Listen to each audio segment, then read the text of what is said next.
Hey guys, so today we're going to be looking at my faves and my fails for the month of August.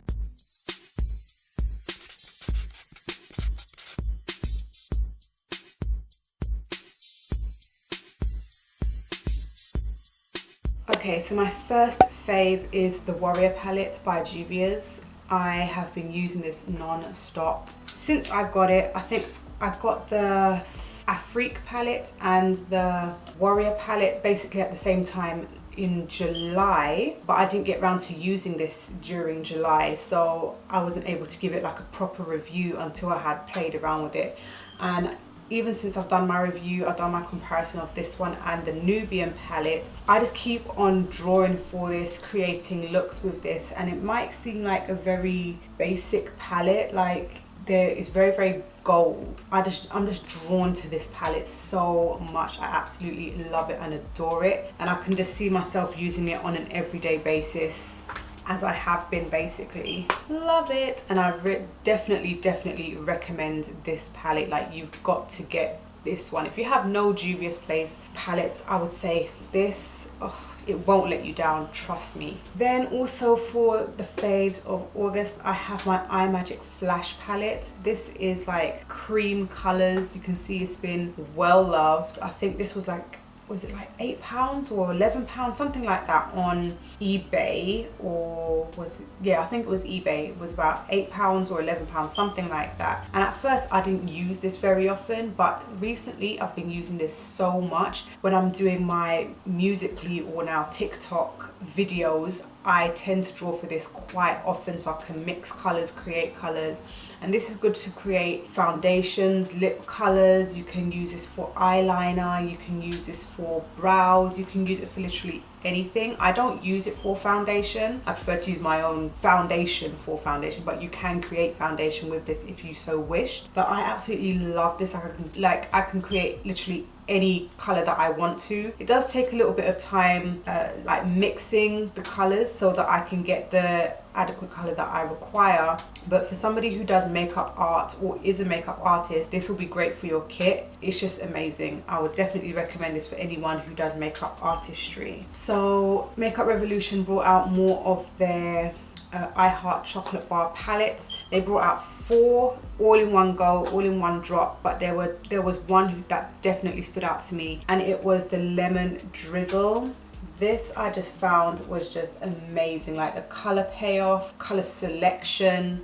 It was just so gorgeous, and I absolutely love using this palette. Don't get me wrong, I'm not saying that every single shadow is, you know, highly pigmented, and you know, there's still a couple of misses in this palette, but up against the rest of the shadows that are in other palettes that also came out at the same time, this one was most definitely one which was like the top of the list. So I'll definitely recommend this one out of all 4 which came out. And the good thing is that it's under £10, or just under £10. Okay, so the maybes for this month is the Vault by Morphe and Jaclyn Hill. The reason why this one is a maybe is simply because there's so much drama and so much of a situation around this collection. Somebody asked me if I think that this collection is worth it, and I feel like once you break it down, yes, it is worth it, because I think with the discount, like nobody needs to buy this at full price. You can get 10% off on the Morphe site, or even use your 10% off in store,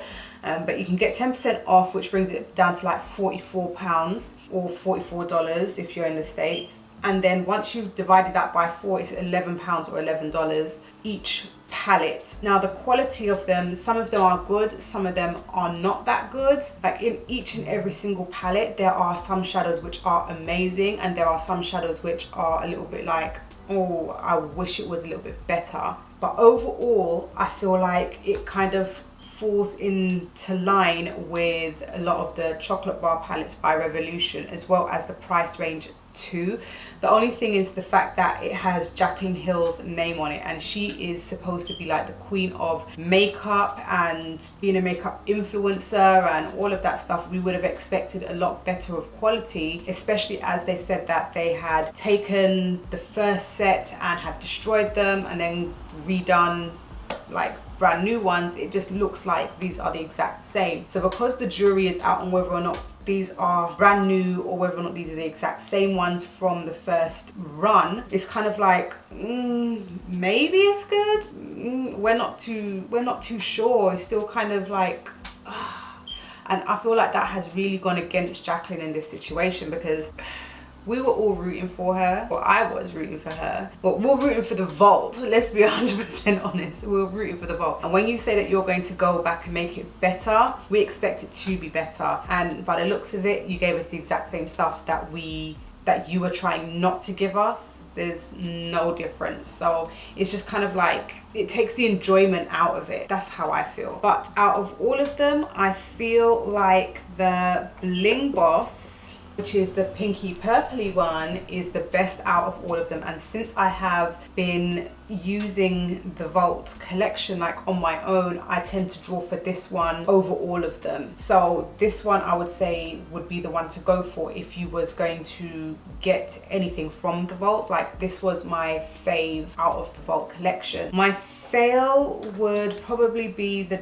was it the Dark Magic? Yeah, the Dark Magic was my fail out of all of them, because I just feel like some of the mats just don't want to work with one another. There's a lot of patchiness as well within the mats. Something that I found with all of the shimmers is that they're so tightly pressed that it's literally like you have to dig the shimmers to get it onto your flat brush, which is a little bit like irritating. And it's like this one here, Potion, is such a beautiful shade in the pan, but on the skin it's just patchy. It doesn't really want to show up. You've got to put so much effort into it, and I feel like that's like the common the common opinion is that you have to put so much effort into these palettes to make them work, when it shouldn't have to be that difficult to get a palette to work for you, or to get some shadows to work for you. But overall, I do feel like they are better than their regular formula. That's something that I keep on saying. But overall, I just kind of feel like it's a maybe with these,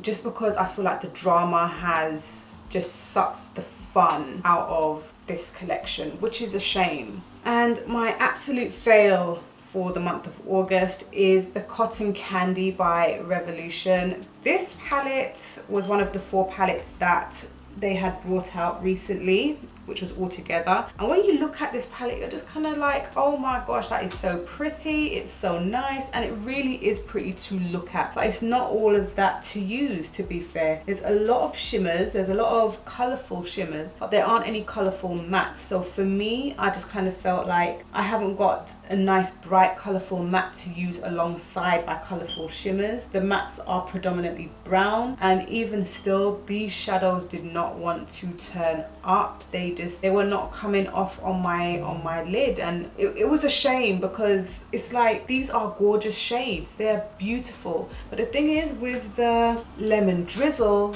there was a lot more pigment than the Cotton Candy. And this was the one that I really wanted, and I really wanted it to work, and it just didn't. So those were my faves and fails for the month of August. What were your faves and fails? Did you get any of these? Were any of these on your faves and fails list? Like, tell me your thoughts so that we can have a discussion down in the comment section. And if you like this video, give it a thumbs up. Don't forget to subscribe, and I'll see you in the next one.